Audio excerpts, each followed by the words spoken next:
Das Wort hat jetzt für die EFD-Fraktion Herr. On behalf of the EFD, Mr Farage. Well, Mr Van Rompuy, when you first appeared here in what proved to be a rather expensive speech, I said you'd be the quiet assassin of nation-state democracy. And sure enough, in your dull and technocratic way, you've gone about your course, but I have to say, you're even worse than I thought you were going to be. I thought it was just going to be a federal Europe, a federal union.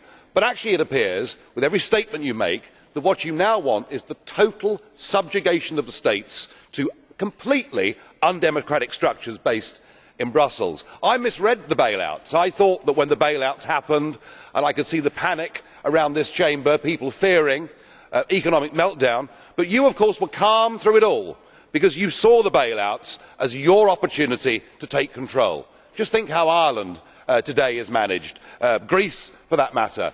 The sinister sounding troika come in, 50 officials, spend a few days in the country, investigate the situation and then tell puppet prime ministers what they may or may not do.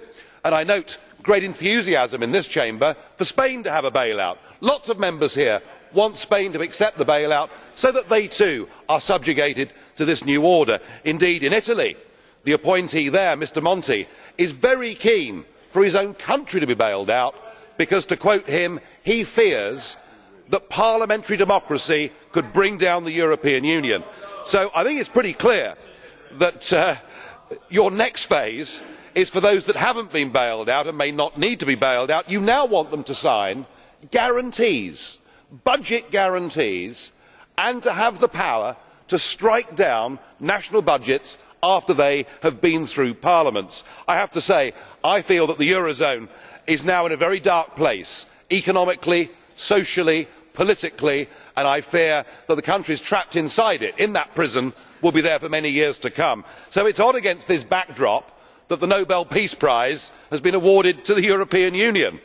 It is true that Germany has not invaded France since 1945, but I do not think there was any prospect of that happening, unless of course what you are all saying is that the Germans are inherently bad people. No, the threat actually came from Russia, and we should be thanking NATO, and we should be thanking millions of American soldiers who served on European soil to maintain peace. Yet I do not hear a word of that because we loathe America and everything that it stands for. No, this is now a divided, split Europe, with neo-Nazi politics on the rise, with violent demonstrations in the streets, and I frankly think that the award of that Nobel Prize devalues that whole organisation.